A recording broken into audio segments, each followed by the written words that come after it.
Coba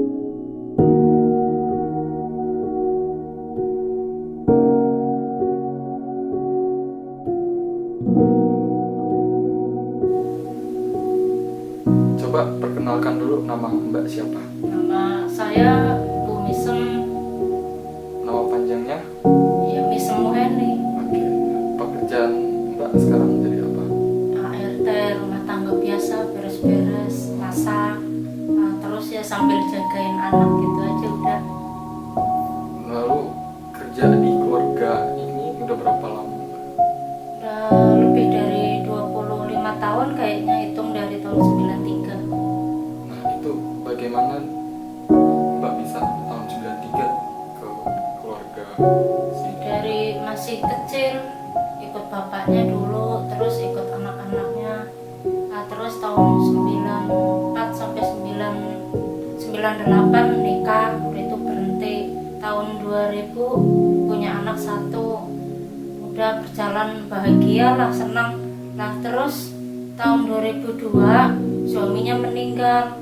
Akhirnya 2002 bulan September balik lagi ke Jakarta, ikut ke sini lagi. Terus tahun 2002 kerja lagi sampai tahun 2005 itu saya nikah lagi, terus berhenti kerja. 2005 nikah, 2006 punya anak. Kehidupannya ya dikira senang bahagia, nggak taunya ya hancur lagi. Rumah tangga sering gimana lah, sering bentrok.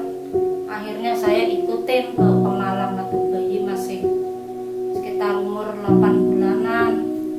Nah terus ikutin di sono, ikut mertua juga nggak bahagia. Akhirnya 3 bulan balik Banjar lagi. Seterusnya sampai umur 10 bulan ke Jakarta lagi ngontrak. Nah terus ngontrak pun nggak layak hidupannya, di kebun sayur, ngontrak sepetak-petakan gitu. Nggak bagus-bagus amat lah.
Udah gitu pulang di rumah selama 5 bulanan, balik lagi ke Jakarta. Di Jakarta akhirnya ngontrak sampai umur 2 tahun. 2 tahun pulang kampung ke Jakarta lagi. Akhirnya saya kerja bawa anak tuh, yang namanya Novi, anak yang kedua. Yang pertama kan bapaknya meninggal, terus yang kedua udah ikut bawa anak selama umur 4 tahun. 4 tahun pulang sekolah TK lah, ikut ke Pemalang lagi. Di Pemalang 6 bulan ya ada masalah, akhirnya pulang lagi ke Banjar. Anak bapaknya ditinggalin di Banjar, saya kerja lagi ke sini. Sudah gitu tahun 2011 saya punya anak lagi satu.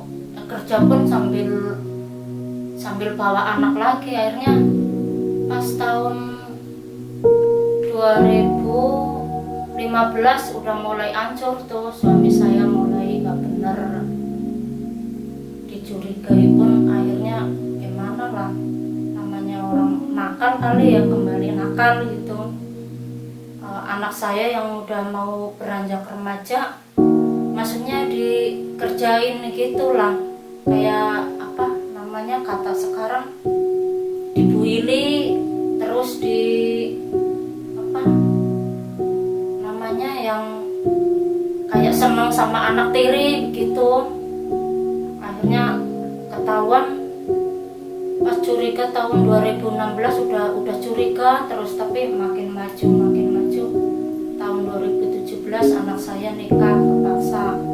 2018 akhirnya makin jadi, anak saya di apain lah itu, kayak layaknya kayak sama istri. Akhirnya pas ketahuan bla bla bla udah hancur, akhirnya saya cerai terus balik lagi Jakarta kerja. Sampai sekarang anaknya juga saya bawa kerja sekolah di sini. Untuk waktu itu suami Mbak yang kedua, Iya, yang kedua yang nakal gitu. nah itu bisa diceritain nggak kenapa kok bisa sampai ketahuan itu gimana awalnya? Awalnya ketahuan karena saya curiga, malam-malam anak saya tidur kok keluyuran ke tempat tidurnya anak saya. Ini udah curiga pas ketahuan bubar, saya minta bubar, maksudnya cerai. Anak saya sama mantu saya kerja bareng-bareng, kerja satu mes. Nggak taunya orang tidur sama suaminya, masa bapaknya gerayang-gerayangin lagi. Akhirnya daripada rumah tangga anak saya hancur terus-terusan, untung juga mantunya terima kan, kalau nggak terima hancur dua-duanya. Saya akhirnya udah cerai. Terus perasaan Mbak waktu tahu itu gimana? Ya sakit hati. Selama setahun ya udahlah ngurusin cerai, bolak-balik kerja lagi. Nah, terus kenapa kok bisa betah kerja di tempat ini dari tahun 93 bolak-balik? Ya, pertama kan namanya orang kerja bukan cari gaji gede. Yang pertama dicarinya karena udah cocok di keluarga ini. Terus yang keduanya udah nggak usah belajar lagi, bolak-balik pun yang dikerjain kan itu doang gitu. Terus sekarang waktu selesai terus udah cerai sama suami Mbak yang kedua, sekarang kan Mbak punya suami lagi. Iya. Nah itu bisa diceritain nggak ketemunya gimana? Ketemunya di kampung, dijodohin sama anaknya dia sama ibu saya. Udah dijodohin, akhirnya di sini telepon-teleponan, akhirnya ya udahlah pulang nikah. Mbak cocok sama dia? Ya cocok sama dia karena sebelumnya kan udah kenal dia dulu, namanya orang tangga desa. Terus pekerjaan Mbak kalau misalkan di rumah sebagai pembantu tuh ngapain aja? Ya masak, beres-beres, nyuci, gosok. Kalau ada udah beres kerjanya ya paling istirahat gitu udah. Terus keadaan Mbak sekarang ini seperti apa? Yang gimana maksudnya? Keadaan Maksudnya kerjaannya kerjaannya sekarang ini. biasa aja sih ya, nggak jadi beban sama saya. Terus kan karena Mbak punya anak satu yang sekarang juga tetap di rumah ini juga, terus Mbak mau ke depannya harapannya mau gimana? Oh, kalau bisa nanti kalau nggak ada halangan ya pengennya sampai tamat SD. Kalau nggak ya ntar ngikutin gimana suami lah, apa habis ajaran pelajaran tahun ini apa mau pindah, apa mau gimana. Pengennya sih pengen tetap aja udah kerja sini sampai dia lulus, biar nggak pindah-pindah. Terus kalau harapan buat Mbak sendiri ke depannya gimana? Mau tetap selain kerja di sini mau ngapain lagi? Ya mau menata kehidupannya ya